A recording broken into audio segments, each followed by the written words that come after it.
This is episode 72 of Ethics and Culture Cast from the DeNicola Center for Ethics and Culture.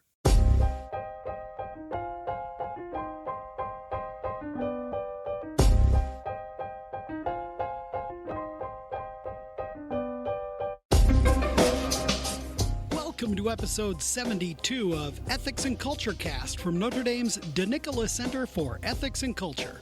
I'm Ken Hellenius, the communications specialist at the center.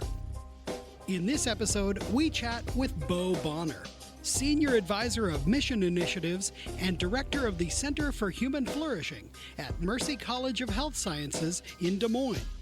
We chat about his journey to the Catholic faith, how St. John Henry Newman has hounded him throughout his career, and much, much more.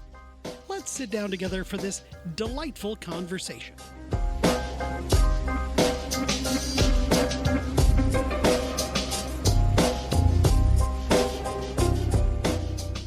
Well, Bo Bonner, thank you so much for coming to be with us here on the podcast. Oh, of course. Thank you for inviting me here. It's been wonderful to be on campus, and especially since it's not 100 degrees. I'm pretty happy about that. We're close. We're trying to get there for you. For people this close to the lake, we're trying. Yeah. Right, exactly. Well, Bo, tell us a little bit about yourself. Where are you from? Where did you do your studies? Kind of those sorts of things. I mean, anyone who knows me knows that within 5 to 10 minutes, I'll point out that I'm from Oklahoma. So I'm an Okie. My family's north central Oklahoma, like the heart of red dirt country, like where the red clay runs close. Most of my family now, so when we go back and visit, northeastern Oklahoma. And even though I'm a convert and most of my family's Baptist, it's funny how much many of my parents and my mom and dad, they're all sort of around Clear Creek Abbey. They did not mean to do that, but that's sort of where they are. But being from Oklahoma, you can ask anyone. It's a big deal to me, and growing up there and sense of place and things like that. I did studies at Oklahoma State, so I actually moved during high school up to Kansas. It was 90 miles north. But you asked us at the time, it would have been like we moved to Mars, right? It was that big of a deal to us. And, you know, among Okies, North Central people don't think they really have an accent, but I got to Kansas and they acted like I was Foghorn Leghorn or something. And so, you know, kind of going away, even though it wasn't very far, solidified that idea of being from Oklahoma. And we would drive 50 miles south so we could pick up the radio broadcasts from Oklahoma State. And so I did. I went to Oklahoma State because it was like, you know, I wanted to go back to Oklahoma. My parents started college and didn't finish, but my granddad went to there when it was Oklahoma A&M. He was an agronomist. He was a wheat inspector. We called him Hoppy because the day I was born, there was a grasshopper infestation that he was investigating. And so they were like, "You're a Grand Hoppy," and then it stuck. Because like in Oklahoma, a lot of people have names like this.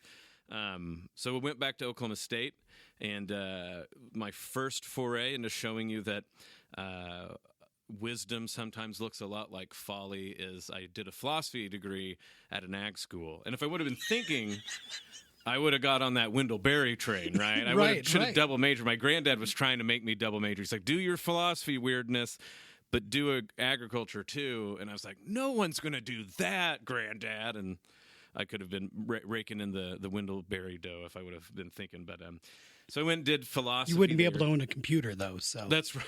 I mean, my wife could have had the computer, right? That's right. So I went and did that because, you know, in high school, started to being the weird kid that read, Kierkegaard and started ordering books that we thought would make the poor Mennonite librarian up there in Kansas scandalized. So I was like, I got in mind to be a philosophy major. And there I met the campus minister there was a student of Stanley Hauerwas, who, of course, was taught here at Notre Dame for a long time, was at Duke at that point. So I had gone away from, I grew up Southern Baptist, not really fundamentalist or anything like that, sort of down-homey, old-style, singing hymns Baptist. And, you know, it was the 90s, Seinfeld was in the water. You kind of think you can have your personal relationship with Jesus. So when we moved up to Kansas, we went for a little bit, but the church that we were going to split, and so then I was kind of just doing my own thing. and running around coming up with weird theories about Jesus and the church and whatnot. But so then I met this minister, and he had me start reading Stanley Hauerwas, and by that time I became president of the philosophy club. Did that 2 years because I was really cool at the time, and so we got to have Dr. Hauerwas come and talk that last year, my senior year. And so started getting back into the idea of doing things in the church, like philosophy for the church. Started going back to church. It was Methodist church at that point. So, I decided to do Protestant seminary out at Duke and was a Stanley Hauerwas student and went off to Duke Divinity. And once you do that, you have several options before you if you're a Stanley Hauerwas student. You can either go the Karl Barth route, and I read Barth for the first time, and very fundamental to where I ended up. I did not like him at all, but then I took all the Aristotle and Aquinas classes, and I became, partly doomed from that day on to follow the Hauerwas converts that go to the Catholic way, and of course make the connection here, up here on the fourth floor. Had me start reading Alasdair MacIntyre and the sort of people associated in that sort of world, and then it was all she wrote. Yeah. Converted year 3. I always joke around that as an Oklahoman, I knew I was going to make too much money as a Methodist minister, so I converted because the wages of sin are death, and right above that's Catholic wages, and I knew how to deal with that, right? Intellectually, I'd have to say at Duke, half a semester in, I was like, I have to be Catholic some way, because we were reading the Church Fathers, like I said, like the sort of ethical theories that once you decide you're an Aristotelian and that you love Aquinas, it's all everybody could have sort of drew my path at that point, I suppose. But intellectually, I was trying to deal with that. So I'm going to be Catholic, but how do you do that? Catholic-esque, as it were, while you're remaining Protestant, and it took spiritual conversion. God had to choke me out as a bullheaded Okie to finally get me to go, no, you're going to submit to the church, you're convert. And so I did, and kind of threw away the path I thought I was going to go. I thought I was going to do sort of campus ministry and teaching, but I luckily called back Oklahoma State, and they needed an adjunct, and that's what set me down the path of teaching philosophy. Wow. You went to be a minister, and you came back to teach in a secular school. Well, I mean, even secular schools in Oklahoma are a bit less secular than maybe some other places, but certainly, yes, I suppose that philosophy departments at Oklahoma State even are, secular-esque, but I think at the time they go the only people who come back and adjunct at the philosophy department are either religious weirdos or Marxist weirdos, and I was friends with all of them, so it was a great time to cut your teeth. I mean, it was a heady time. I think I was getting paid $20,000 or something, and it was it's me and my wife, and we were expecting our first kid. But rent, you could pull that off back then. This is all before 2008 and the market crash, and you could do crazy stuff like teach 5 to 7 intro classes to philosophy. And I think about those poor kids that were my education, right? Like getting to go teach and loving philosophy, and they at least got their money they paid for, that they got to see someone love philosophy and try to share it with them. Like that I can attest to, but I learned so much teaching, and inevitably teaching poorly, I'm sure, but I owe those students, some that I still had a chance to check up on every so often still, I owe those students so much. They were such an important part of me learning not only how to teach, but philosophy itself. So I was educated at Oklahoma State and Duke, but I had another education opportunity just to hit the road teaching, just to get to gnaw on those texts together with a bunch of kids that I learned to love the fact none of them wanted to be in philosophy classes. Like that was like the enjoyable part is you get to stand up there, and after you love something enough, you can either be mad that people don't love it as much as you, or you can think of it as this wonderful opportunity to get to convince them why it's lovable. And I guess I'm just enough of a turd that like that was one of my favorite parts. Like when people ask, like, who do you want to teach? I mean, it's great to have really smart students. Like it would be silly to not act like that's the case. But there is just such a joyful challenge to get to teach freshmen who are like, why am I in a philosophy class? And so then you get to go stuff like, haha, that's already a philosophical question. I'm already winning. And you didn't even know. So it's wonderful. I loved that. It was, I'm glad tacos were cheap back then because we could hardly afford any food. But I would never trade those days. That's the sort of education of getting to just hit the ground running, teaching intro philosophy when you're just some dumb 20-something grad student. It's unrepeatable, the sort of education that was for me. Well, now you're at Mercy College of Health Sciences in Des Moines, where you serve as the Senior Advisor of Mission Initiatives and the Director of the Center for Human Flourishing. So first off, tell us a little bit about Mercy College. What's its mission? Who are the students and why are they there? Yeah, so the mission of Mercy College, I mean, I won't give you the canned answer. The easiest way to put this right is like if you go read it, we display our mission out there for everybody to read. But the heart of the mission, if I can put it this better way, is to live Catherine McAuley's life today. So Venerable Catherine McAuley is the founder of the Sisters of Mercy. So this is in the mid-1800s. And Dublin, Ireland, of course, at that time is a sort of post-industrial revolutionary mess. You have the Ireland where, because of industrialization and colonization, you have people who were peasants mere years ago all being shoved into the industrial centers of Ireland. And Dublin is just, it's dirty, it has all of these issues with poverty, and it is especially brutal to young mothers, and especially single mothers, like for the various reasons they become single, but a lot of it is that the young men are dying in factories. Just a devastation of a sort of way of life. This like after some of the initial famines, and so you have all of these people coming into the middle of Dublin. Catherine herself is the child of what would be, I guess, the middle class. There's a very small middle class, especially for Irish people. But her dad made a decent enough living, and he dies relatively early in her life. Quickly, she goes and works for the Callahans as sort of a maidservant to help her sisters. And the Callahans are Anglo-Irish, so they're not Catholic, and they're a sort of landed family. But out of the sort of love and devotion that Catherine just shows, not only in service to them, but really becoming a part of the family, they eventually convert at the very end of their lives. And to the surprise of everyone, including the Callahans' children, they leave all of their wealth to Catherine. And as my good friend Bud Marr is always prone to say when he's like teaching this point, she, by all rights, Catherine McAuley could have said, I had a tough life, and no one would have batted an eye if she would have taken that money.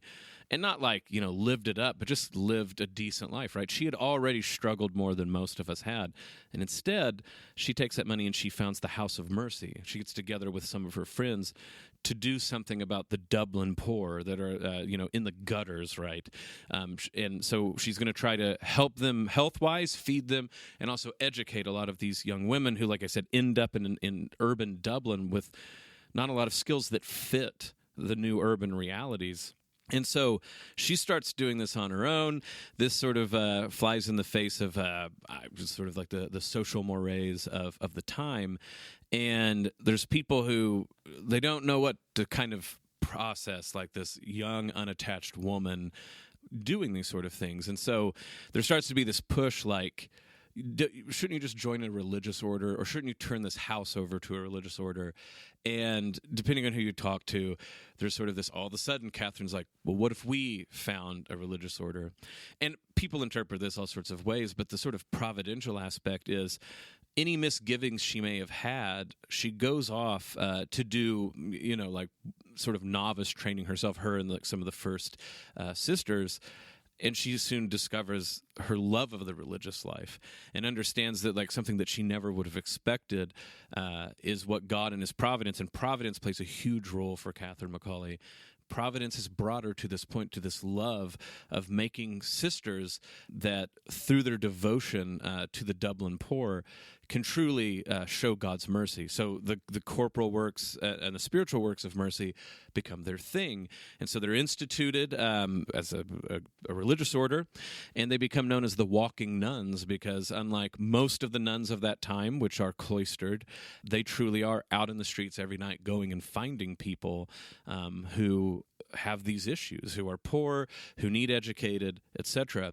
And so why this, to me, and this is why I go on this long rampage of history to describe what we're up to, is everywhere the sisters go, and by the time they're hitting America, they're doing two things. They found hospitals or houses of mercy. So like in Des Moines, we have the hospital, Mercy One. We have the House of Mercy, which is for addiction recovery. And then they found schools. And the schools, there's all sorts of them, and especially in the east of America, they're four-year schools, liberal arts schools like you would think.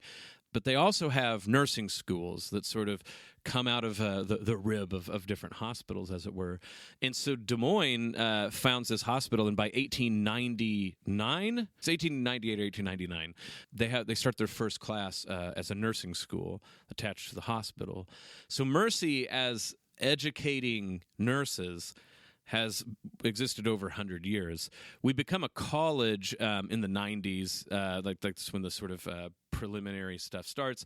By the 2000s, we're a college that mostly does associates of nursing, and when we start doing things like allied health, and then the bachelor program, and now we're even starting to do masters sort of in nursing, allied health programs, certificate programs. So we are a professional school that is deeply rooted in precisely this idea of part of the mission of mercy is, of course, healing, right? So we're making people who are going to go into the medical fields. But education itself, of course, is a sort of mercy and healing, right? Mm-hmm. So the sort of two arms of the Sisters of Mercy, I always like to point out, mimic what Thomas Aquinas actually talking about what the teacher is. What's his first metaphor when he says what a teacher is? And it's a doctor or a healer. And he says just like a doctor doesn't put health into the soul of someone, neither does the teacher put knowledge in someone's head. So what does a doctor do? Well, they remove things that are disastrous to someone's health, cancer, disease, whatever it is. And so the teacher removes error. But in the other aspect, right, when a healer puts medicine or cures, the idea is to aid the body what it does naturally, not replace it. And in the same way, right, a teacher demonstrates the process of discovery, which is what we want students to do. We're not downloading information to their heads, just like you're not putting health in a human mind.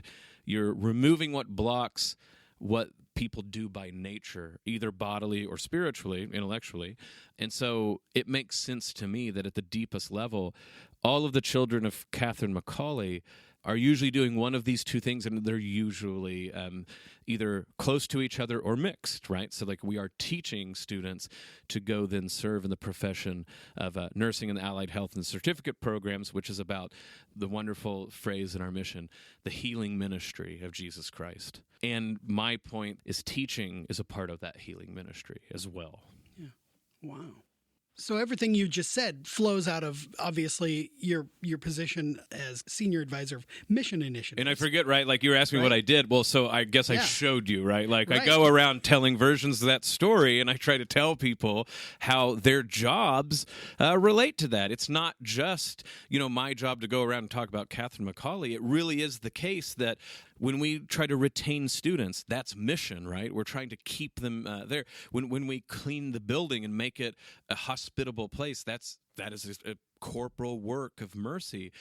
That's what's so wonderful about us being a Mercy Institute is a lot of people try to show how mission is intertwined in everything in their position. My job's easy because all things we do either relate to the spiritual works of mercy or the corporal works. And so that's my job is when we were sort of fashioning the position, I didn't start out there with this position. I wanted to make sure that we didn't set it up where mission seemed like one more slice of the pie, or that it's something Bo did. I wanted to advise everyone about how what they're already doing relates to our mission. It's a matter of being focused on that, bringing that out, and deeply threading it. And so that's my job, is to advise, but to that initiative part, I think, is really important. Is it's already there in seed form. How do we draw it out of everything we do? Yeah. Here in the building we're in, Geddes Hall, it's Our Lady of Mercy Chapel. It's right in the door. You walk in, and I mean, the windows depict, of course, the corporal works of mercy, and they are familiar images. Like we see Brother Andre, we see Mother Teresa. We're reminded of these as we walk into our building. And we pray with our students. Well, that's why I'm friends with so many of you guys here, right? It's, right. Mercy itself is. I'm going to start quoting Shakespeare on accident, so if I'm plagiarizing Billy Shakes, forgive me. But it's a quality, right, that even kings themselves should demonstrate and show, and it really is effusive. It is something that, if we start being merciful, you'll be surprised about all the ways mercy shows up all over the place. Yeah. So tell me about your work at the Center for Human Flourishing. What's your mission there within the college, and then what do you do to accomplish that mission? Absolutely. So the center's brand new. We've had it for a year, and that was at the same time that we developed the position of senior advisor for mission initiatives. And in some way, that's about the internal way in which we thread mission.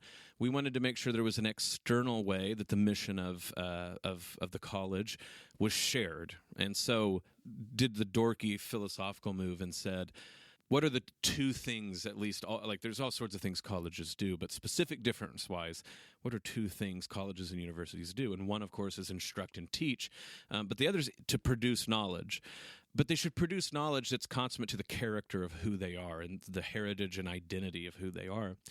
Not everywhere needs to be Notre Dame, right? Notre Dame, the sort of ivory tower in the best sense, right, of where you get scholars to come and think speculatively and theoretically. All of those, nous and episteme and all these words that I'm butchering that people at Notre Dame will know. I can't speak Greek. But these ideas, right, of the high and speculative, 4-year residential schools with large grad departments and PhD students should be about that work. That's what they should do. But on the other hand, just because we're a practical school, as it were, right, a professional school, doesn't mean that we only instruct about technique. So there's this fifth way, right, phronesis, practical wisdom.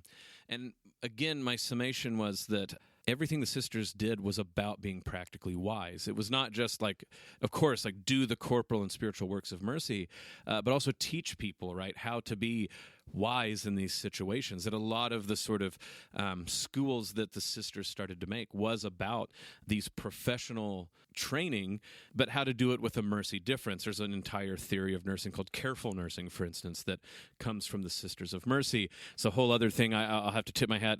People should go read Charlie Camosi's book, Bioethics for Nurses. He thanks Mercy College and myself in the intro. It's very nice, in the preface, I should say. But that first chapter is the history of how nursing emerges from the orders, and not taking any glow off of Florence Nightingale, but if she's the mother of modern nursing, the grandmothers are the sisters who she was friends with, and I think that's not spoken about enough. So consummate with this grand story of the sisters is this practical wisdom. How do we take not a theoretical step in the clouds, the 1,000,000-foot view, but how do we take one step back and think about how the technical and practical things can be better pointed to, better connected to, better directed towards ends and goals of what we're after.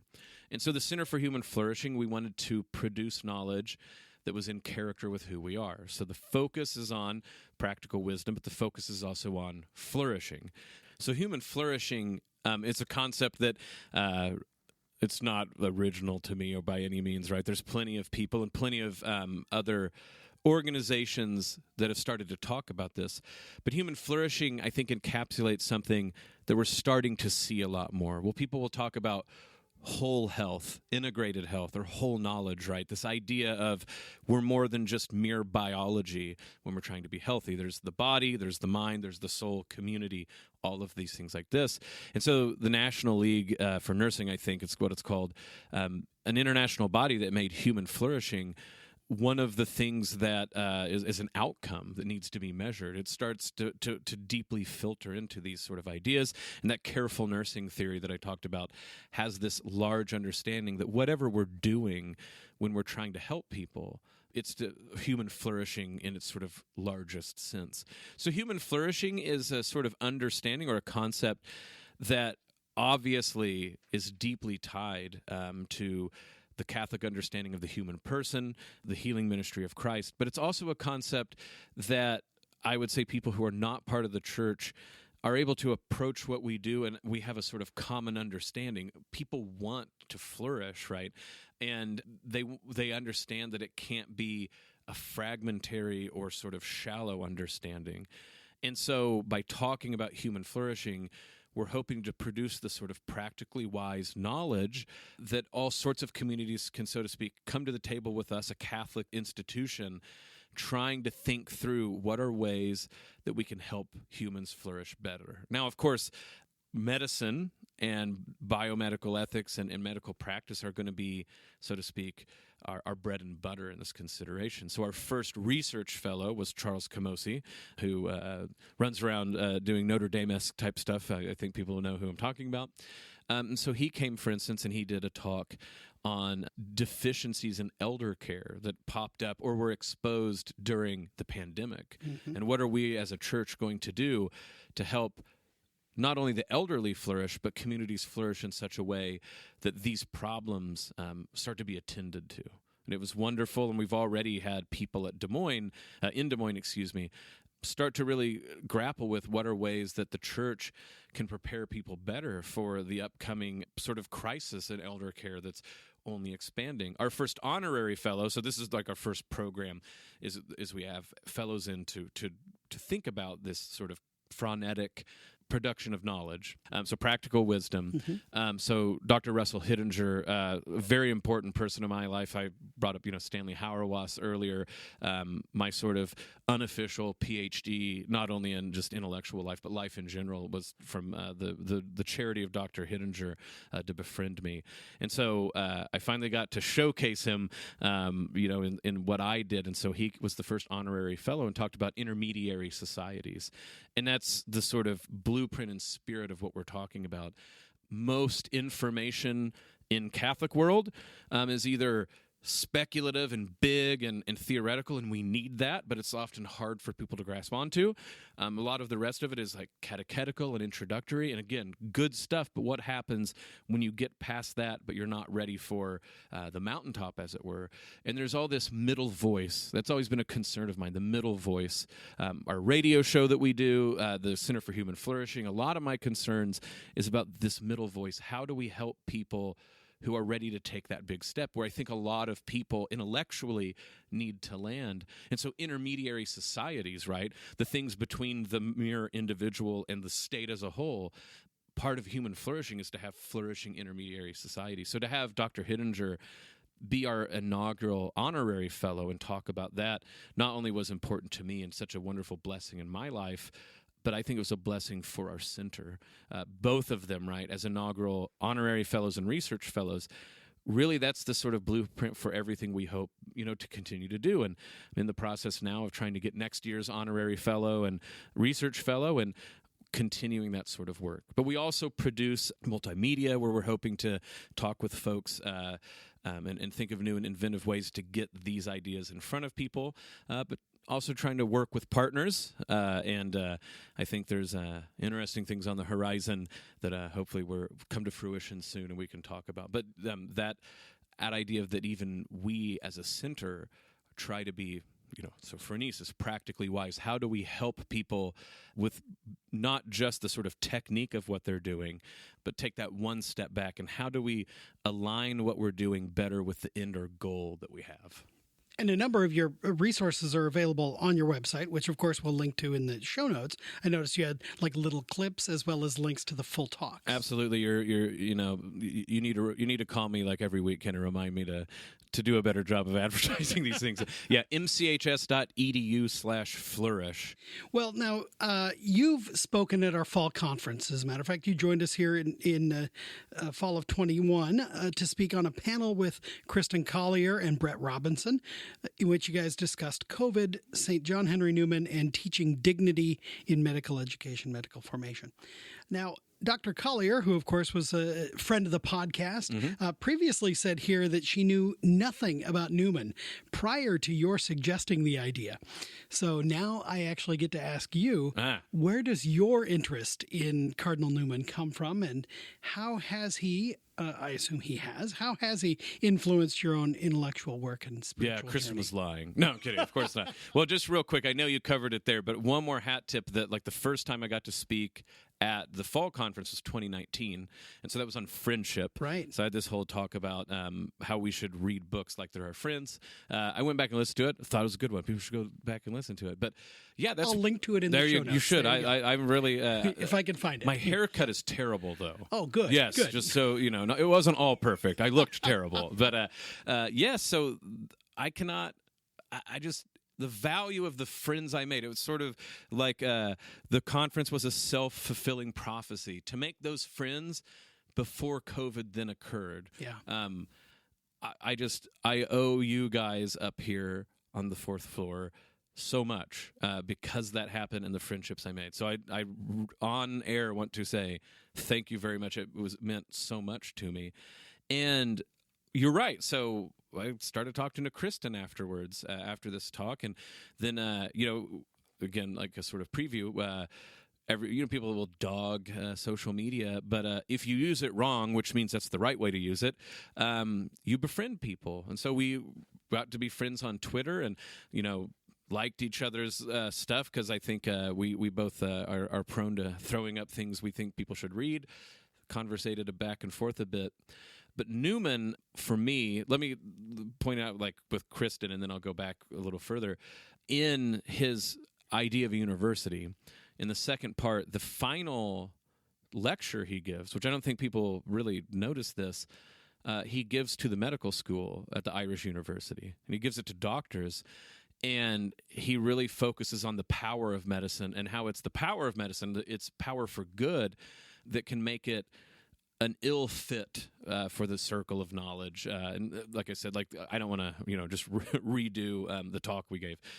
Also on Church Life Journal, of course, Kristen and I wrote an article that kind of gets to this as well. But to get to where this was working is, I gave a talk in New Orleans with the Newman Association Conference, and I gave it on that last essay.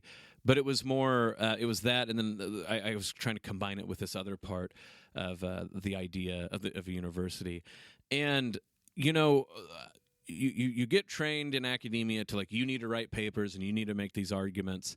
And I was just getting stuck because to me it seemed like I was navel-gazing on this particular point. And I go, I should talk to a doctor about this. Why should I try to, fight my way through? What would a doctor think about what Newman's saying? Because I thought it was extremely prescient. But yeah, so then I was like, well, I should talk to Kristen, right? She's a doctor. She's interested in this stuff. And so it was just wonderful to get to read with someone coming from a very different approach. And that's what I hope to do. I love team writing with people precisely because you get to have this sort of mutual discovery about these things. I love that sort of approach. And that's really sort of how Newman has worked in my life the entire time. I'm not a Newman scholar. There's multiple people that include me with Newman stuff. The real Newman scholar is, of course, my best friend, Bud Marr, who is with us at Mercy College now, but he, for a while, was the director of the National Institute of Newman Studies in Pittsburgh and did his dissertation on Newman and everything like this. But it's one of those deals where Newman, as a saint, decides he's going to captivate your life. So I'll tell you how that works out is... So I was telling you, I was teaching at Oklahoma State, sort of super adjuncting.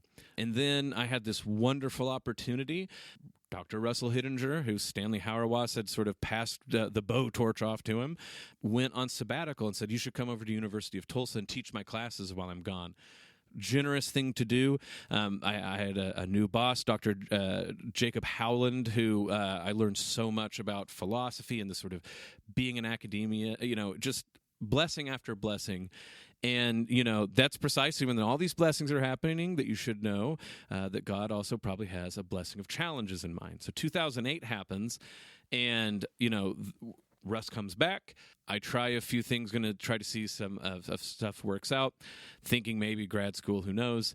And then the economy crashes, and then they don't need adjuncts. Now, funny enough, eventually they would, because a lot of kids have came back to school. But initially, everyone was worried, so they kind of let adjuncts go.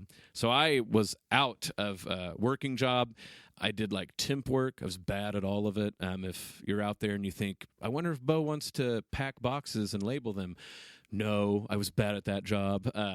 So it's a pretty, I don't know what I'm going to do, right? I'm at some point thinking maybe I don't do academia anymore, because I just didn't see a path forward. And out of the blue, what happens is a Newman Center at Wichita State, through these just bizarre ways. I was driving back and forth 3 hours to this temp job, and in the middle of nowhere, Kansas, there was this graveyard. So I would go stop, because it's the halfway point anyway, and I would pray there. And I said, if any of the dead here, so I'm a new convert at this point, relatively to maybe 3 years or something. If any of the dead here get out of purgatory because my prayers, can you help me get a job?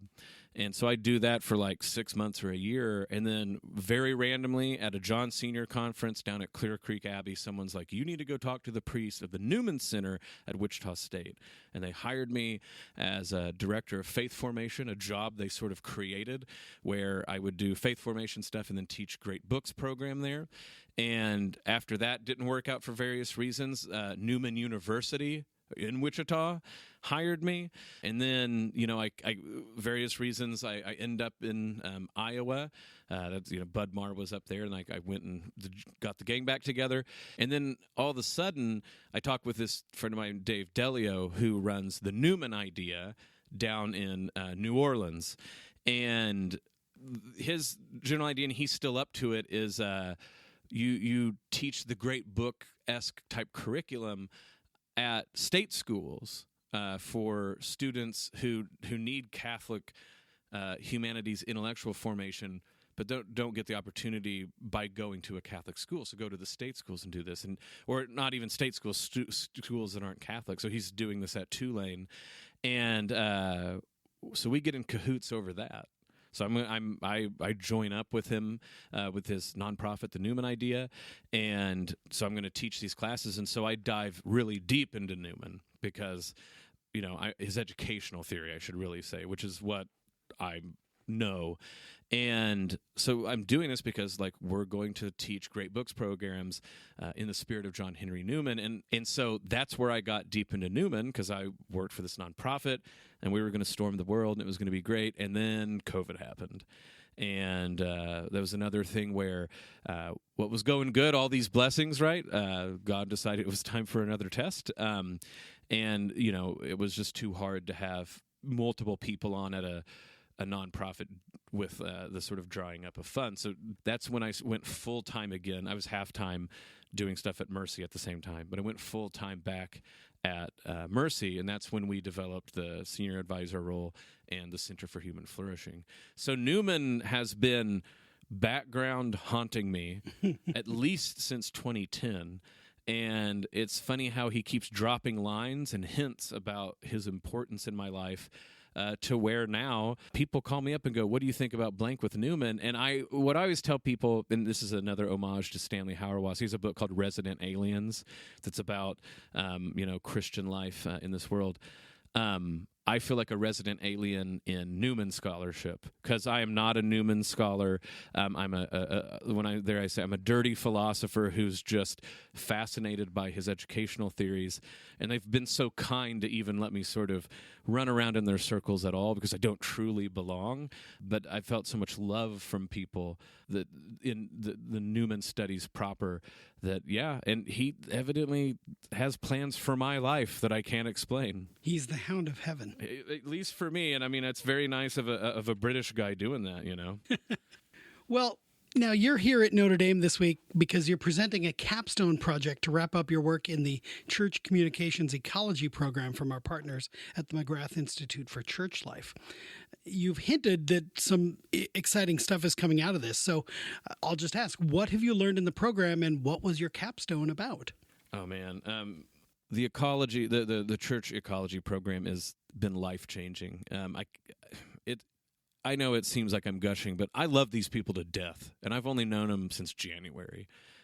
It's just gathered such a wonderful group of people to both think through really hard questions, but immediately try to see the purchase they have on the ground. Because these people do everything from like my group, myself, Bud, Matt Romke, from Mercy College, where we're trying to use what we've learned at CCEP to make Mercy a better place, the sort of ecological perspective, figure ground, how do we use communication, the media, and all these things like this to make sense of the decisions we have to make as an organization. There's high schools, there's churches, there's, we have 2 transitional deacons, a whole array of people that have been truly converted and transformed in the way that we approach the most pressing question that everybody in the Catholic Church seems to be asking about: how will we be the church in the digital world? And, to me, the most fundamental thing, because again, there's too much to explain, is that a thing that has to change for all of us is we must stop thinking of media as just a tool external to us. So McLuhan's big argument here is that media is an extension of who we are. And so I just want to start there, that if we have a problem with media, we actually have a problem with ourselves. And so there's no magic pure land to run away from media and not be tempted by it. Because everything that the digital world can make us go astray, books can make us go astray in the similar way. I mean, I love great books, but of course the book caused everything from like the nation state to the Reformation. Speech, which is a medium, right? In the Bible, what's the one medium that we get warned about the most? And it's speech. And even silence, the primordial medium, can lead us astray as well. All of these things must be purified by the media, the one reality where the medium and the message are truly one, and that's Jesus Christ, who is both medium and message all in one.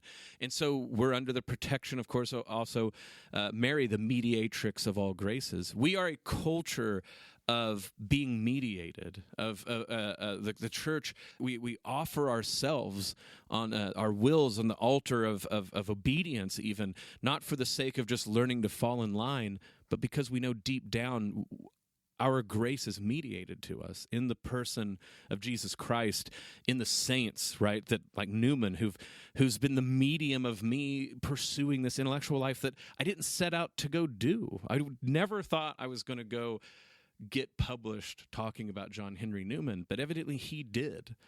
And so all of this, right, is, and I'm just touching on a few things that come to the reality in the fore when we're talking about the Church Communication Ecology program.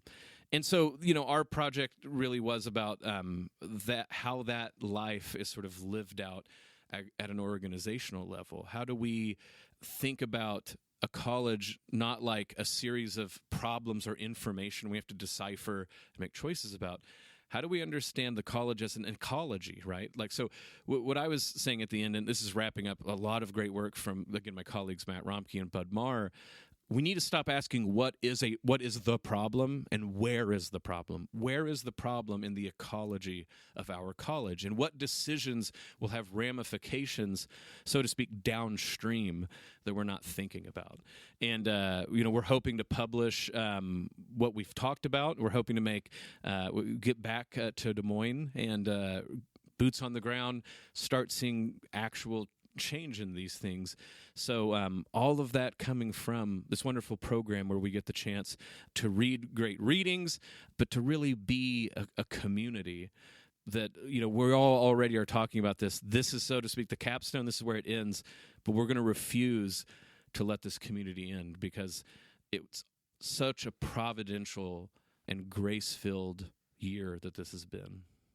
In some ways, the community that you formed is one of those same middle institutions that Russell Hittinger is talking about. Absolutely. I will tell Brett that essentially that my center predicted his. I'm going to go tell him that now. No, but you're absolutely right. This is exactly the sort of thing that whatever, and again, we don't need to get into the big histrionics of all this, but whatever the modern world is, it's a tendency to sort of make a vacuum in the middle. Right, so we all largely are prone to think of ourselves either as radically individual or sort of radically collective. But what makes life flourish, what makes it worth living and sort of able to be lived, is the multitude of middle institutions like the church, like marriage, but then also like civil societies, right? From the bowling league to to downtown civic associations, but certainly things like the church communication ecology program, which is this sort of middle-voiced middle institution that hopefully connects the right sort of people where we can share these ideas and help each other on the various grounds that we find ourselves. Wonderful. Wow. Well, Bo Bonner, this has been a wide-ranging and delightful conversation about all sorts of things, but best of luck as you now seek to take what you've kind of been talking about, and as you say, translate it into boots on the ground experience. Well, it's been, like I said, it's a blessing to be here at Notre Dame. It's a blessing to be a part of various things going on and in this good old building. And I'm even looking forward to already trying to make plans about what to write about with the fall conference coming up. This won't be the last you see of me, buddy. We have such great friends here, and thank you for letting me be on the show, but many blessings to all the stuff that you guys are doing. Inescapably important, and just so glad that you guys are here holding the fort down. Well, thank you so much.